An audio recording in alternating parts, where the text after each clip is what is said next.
So I'm here to present Navtor, and Navtor is a technology company focused on delivering a technology solution that can promote both safe and sustainable shipping operations. I'm not a navigator, I'm a naval architect, so I'm not the safety experts in the room here, but I'm still here to represent what Navtor is delivering, and this is a lot about, you could say, safe navigation and how we can make, you could say, leverage the technology at hand to actually increase both, you could say, safety on board and also make operations more efficient and sustainable going forward. So I'll just present briefly on you could say Navtor's journey, and maybe not all of you know Navtor. So we're a pretty young technology company founded in 2011, and then we have moved forward with a lot of, you could say, different solutions within electronic navigation. So we were the first really to launch PACE, which is a pay-as-you-sail service. So that was the, you could say, the foundation for actually getting electronic charts out and also delivering, you could say, high-quality data out to the seafarers. And then I don't want to bring you to the whole history here, so I'm just skipping quickly through. And sorry, but I'll also be skipping some of the slides pretty quickly because we are on limited time here. I came into the company in 2021, so I'll just bring this up, and this is also where we started to focus more on the sustainability part, which is also, you of course say, put a lot of demand and pressure on the crews, and also you could say maybe takes time out of the safety aspects because there's more and more, you could say, things that the crew have to do, have to report and comply with. So we are also trying to, in that aspect, simplify things on board as well as ashore.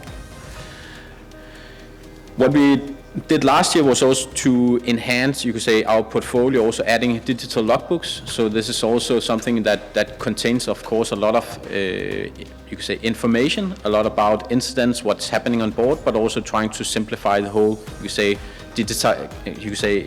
enabling digitization happening on board as well as ashore. And most importantly, of course, we also recently established ourselves here in Hellas, which is we are very happy about. Yeah, so I'll just like to talk a little bit about the challenges in operating both safe and sustainable when you talk about safe fleet operations. So there are a number of different challenges. So there's of course both the weather and environmental conditions, so what is it that we're facing ahead of us. There's about the navigation, safe navigation, both when it comes to narrow and shallow waters, when it comes to hazards, vessel traffic, piracy, security, cybersecurity, decentralized information, so information spread on various systems and you have to constantly swap between them. And also the you could say the criticality of human errors when you have to operate all these different systems. When we talk about the kind of the sustainable operation, there's an increasing demand for environmental compliance. It becomes stricter and stricter and more frequent update, both by IMO but also in terms of EU and upcoming EU ETS, for instance. There's a requirement for emission reduction targets. I think everybody working in ship management is aware about CII and also maybe aware of the upcoming EU ETS. There's demands for being energy efficient, operating on different fuels, monitoring and also collaboration and transparency within the operation. Then I would just like to show a little bit on how our platforms look like. So we have two basic platforms. So one is, you could say, what we have on board is our nav station, which is originally, you could say, facilitating everything that we do on board. And within, we also have our digital logbooks and our noon reporting systems.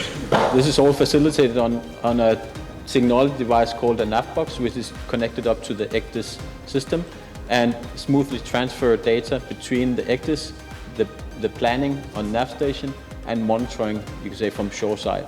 So this is all interconnected. And now I just want to provide a little bit insight to what is it then that we do when we talk about the safe navigation and what we're doing on the nav station part. So what we aim to do with our nav station is to, of course, make it simple and seamless and integrated into the platform, integrated with the ECDIS, integrated with the shoreside. And we do this by providing a lot of different layers of information.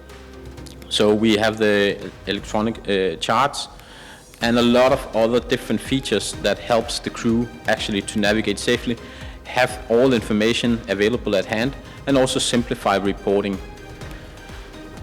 And we keep on adding more services, of course, on this platform. So this is just to illustrate, I mean, a lot of these different information now today on many vessels spread on various systems, various providers can, you could say, provide in one ecosystem, within one ecosystem. One of the recent ones we have added is the auto routing. So this is, you could say, we have the passage plan and everything. What we have also made now is a way to safely navigate using our auto routing function, so you can quickly navigate from A to B, have a safely navigatable route, and I'll just show a little bit what are the key features here. So we can define different blockers, so to straits or canals or other things that we don't want to go through. And then the auto route within seconds would draw up the full route, so you basically simplify this for the navigator that he doesn't have to sit and move waypoints around. It draws up the route and you can pass it directly into your passage plan. Another thing that we have done to simplify things recently is the AMRA reporting. So this is automating the reporting to US Coast Guard. And of course this is I'm just bringing up some of the things that we are doing just to illustrate what we are delivering.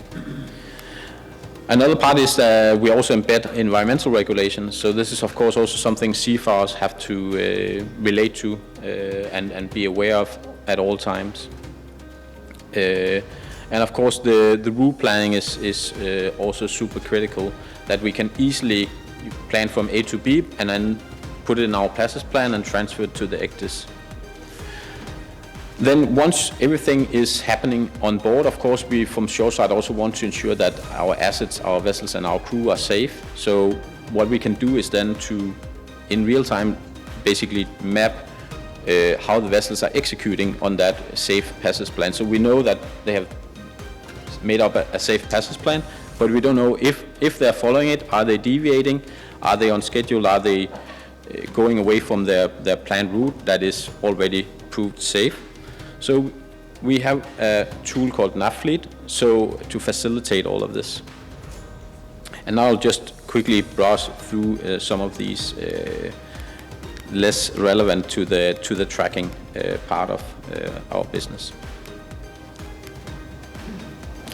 So what we do is we can track the vessels along the planned route.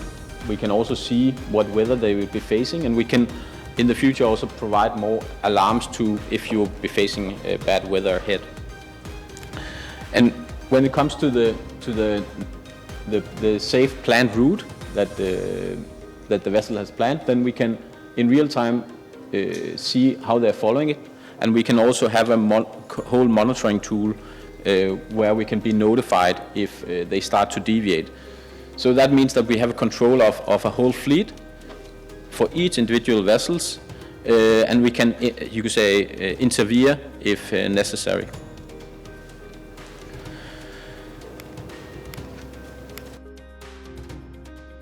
One of the other things that we do to ease the compliance is to not only, of course, leverage sensor data is one thing that I just briefly spooled over. But one of the things that we have had great success with is also to automate the compliance reporting, so the submission of mission reporting. Currently this is supported to DNV, Veracity, and maybe some of you are already customers with them. In future we also want to add other classification or verifiers that are able to provide the right technology for doing this. And then I have a little bit of more insights to the emissions part. One of the challenges that we face ahead is of course, everyone knows CI, but one of the upcoming is, of course, also ETS, and basically knowing where we end up when it comes to emissions. So one of the next features we will be releasing is our emission simulator, so we can actually simulate what will happen over the next course of the next 3 years ahead. This is also something mandated by IMO, so basically you're obliged to come up with your forecast. But the other part that this is also providing financial benefits to some of the owners or managers of these vessels. So it means that you can see you have a projection of your carbon footprint for your forecast of your carbon footprint, so you are able to monitor that you are on track on the trajectory. So what some of our customers are doing today is that they're, you could say, financial loans, and also actually today not only the loans but also the insurances are locked to their carbon footprint. So there's a lot of incentives both when it comes to insurance, to you could say your bank financial part of financing your vessels and fleets, if you are managing to reduce your carbon footprint along the path that you have defined. So there's a lot of incentives, you could say, both in terms of you could say being on track when it comes to emission reductions, but also staying, you could say, safe and secure. I don't want to spend more of your time. I think we can jump to the next one, and because there's a lot on the emissions part here. So I'll leave it to the next to present. Thank you. Thank you very much.